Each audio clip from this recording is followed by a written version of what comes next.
Esse pedido da deputada Erika Hilton tem chances de avançar na comissão que investiga os atos criminosos em relação a esse tema em si, ao silêncio de Mauro Cid, que, aliás, foi garantido por lei. Então, vamos por partes.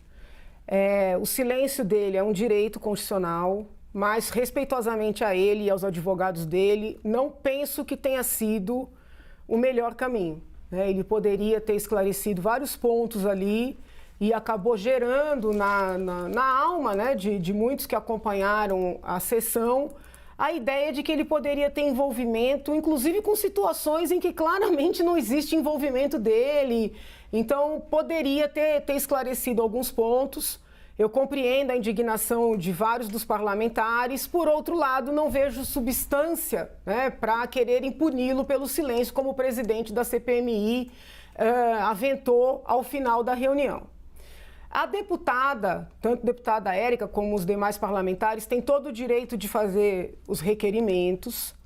Todos os requerimentos precisam ser avaliados com cautela. Agora, não me parece razoável fazer um requerimento como uma medida de punição ao depoente. Porque a sensação que eu tive da fala da deputada foi a seguinte: olha, já que o senhor está calado, nós vamos ouvir fulano e beltrano. Como se um requerimento para ouvir determinadas pessoas tivesse como fundamento ou como finalidade a punição, né, de alguém que se resguardou o direito ao silêncio, que é um direito constitucional.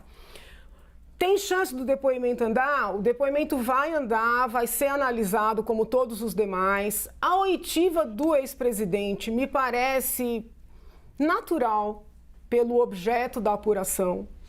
Eu, se fosse uma das investigadoras ali, não ouviria o ex-presidente agora. Me parece uma figura muito importante para ser ouvida no princípio.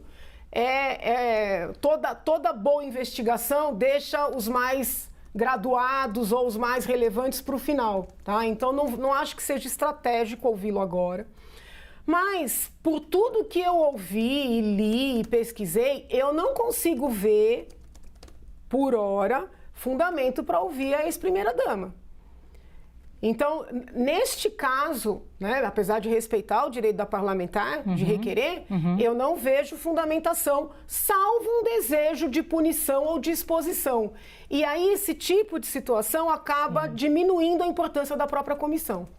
Muito bem. Você acha que foi um desejo de punição também de Erika Hilton ou faz algum sentido esse requerimento para chamar Michele e Jair Bolsonaro? Olha, Lu, eu não vi a fundamentação total do pedido dela, então eu tenho dificuldade de falar, olha, foi essa direção ou outra.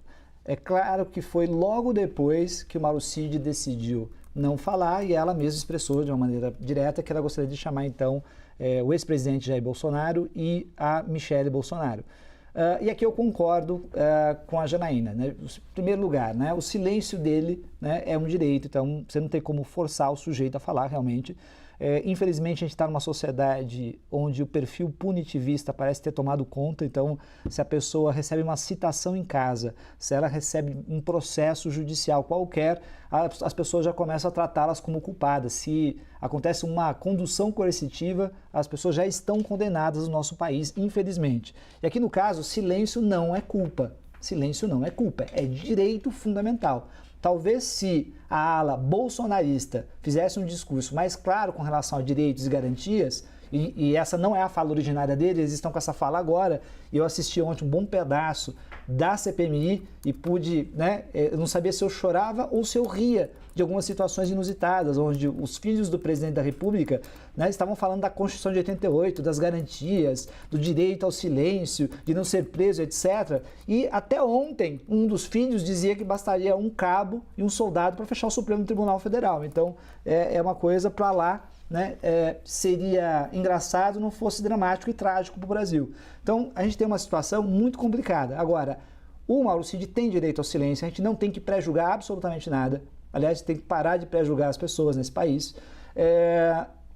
O Bolsonaro, e aí concordo também aqui com a Janaína, eu acho que ele vai ser chamado uma hora, porque ele é, vamos dizer assim, uma espécie de cereja do bolo de todo esse processo, né? Quando a gente fala golpe, possibilidade de golpe de Estado, a gente tem que entender que, dado um golpe de Estado, se este ocorre, é preciso que o sujeito aceite o golpe. E quem vai aceitar o golpe é quem vai estar no poder. No caso, seria o próprio Jair Messias Bolsonaro. Então, ele, na verdade, tem que ir para o centro. São todas as pessoas que estavam em volta dele, que estão envolvidas, ou pelo menos que têm indícios de envolvimento com relação ao caso. Então, dificilmente ele não será chamado. No caso da Michelle Bolsonaro, bom, tem que verificar qual o fundamento para se convocá-la, em que sentido, testemunha, né, para ser como acusada, Sim. como será chamada e mais do que isso. Se ela fosse, bom, se isso acontecer, eu acho difícil, mas pelo menos nesse momento, se isso acontecer, seria um belo teste do ponto de vista político, já que ela, né, é uma das pessoas aventadas como possível candidata à presidência da República para suceder o Bolsonaro. E tem detalhe, Sim, porque a deputada já falou em chamá-la como investigada. Né? Investigada pelo quê? O que foi que ela fez? Entende? Então, Sim. esses cuidados são importantes para não desmerecer a própria apuração.